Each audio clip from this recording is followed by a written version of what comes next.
This guy's house is hidden way up inside the trees, secretly living there. I think he's a spy. This is wild oats right here. So if you want some oatmeal, you can eat this.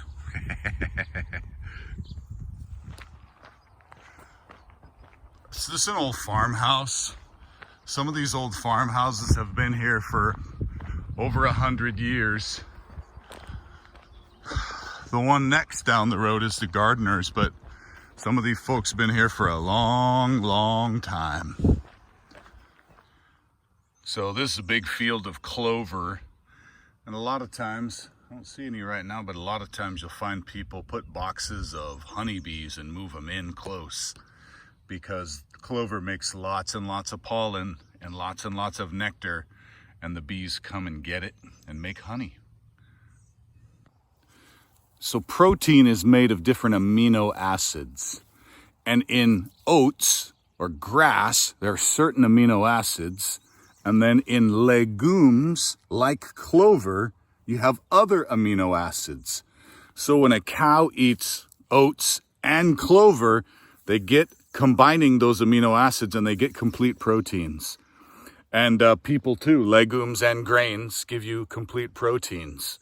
So that's why we grow grains and grasses and legumes like vetch and clover and alfalfa. Those all give us the nutrients that our animals need, and we need too. Out here you see it's a little flatter. Down in that direction is the valley, the big Willamette Valley. This is all farmland in here, this little valley here. And over there is the Coast Range. It's where the mountains next to the ocean kind of start there. And this is Gardner Road. And this old farmhouse right here is where the Gardner family lived for a long, long time. Still do, I think. So, homestead of Samuel Gardner, 1843. Jesse Applegate, Samuel Gardner, and James Nesmith arrived in the first wagon train to Polk County in 1843. Applegate created a trail all the way from Salem down to California, and there's still some remnants of that trail that you can see. Here's Peppadew Farm. It's got a pretty sign, and they got the American flag and the Oregon state flag waving over the top. Got a bunch of horses in here too. There's the Peppadew Farm horses right there walking around.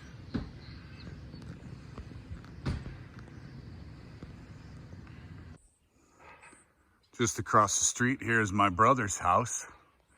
Right down there in the bottom, you can see a whole bunch of cars because he has a racetrack.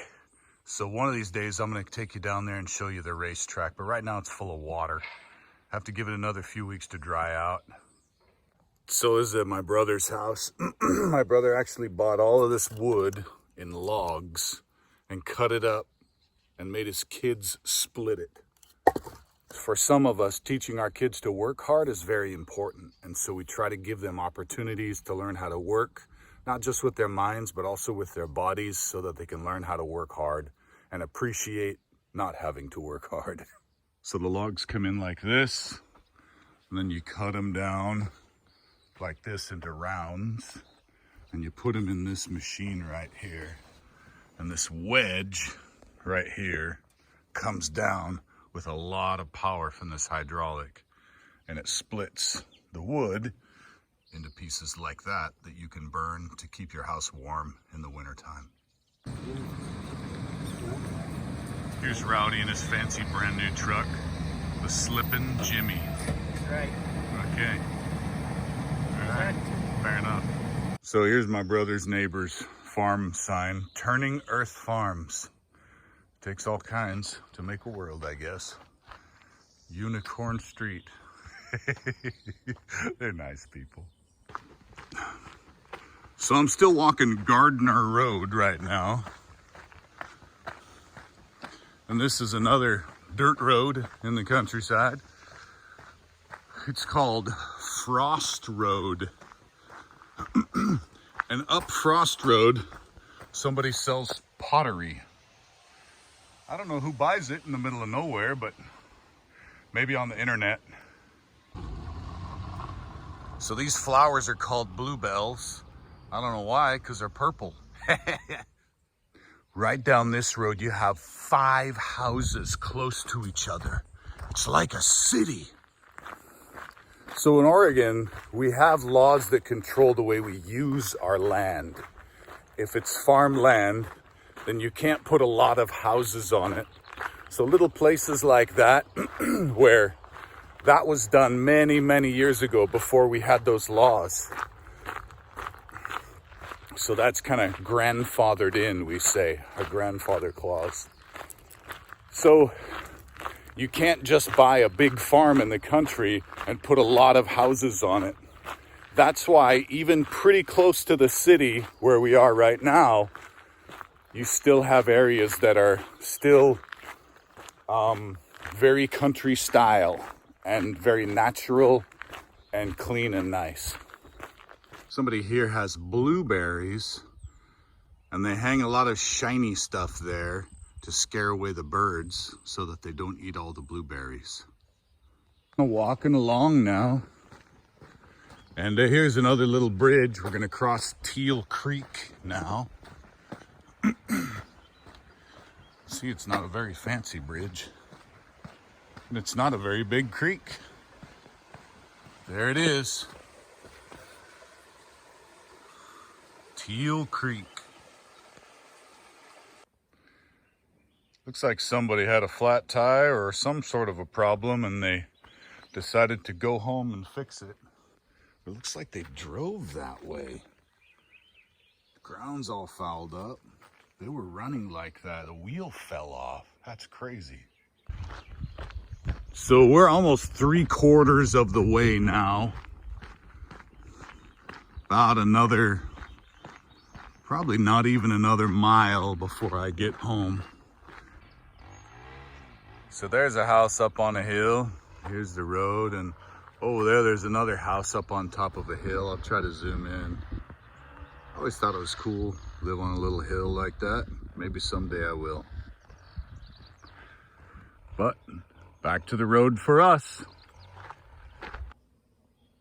So here's a bunch of sheep, and they're all out in a whole field of clover, which for sheep is heaven.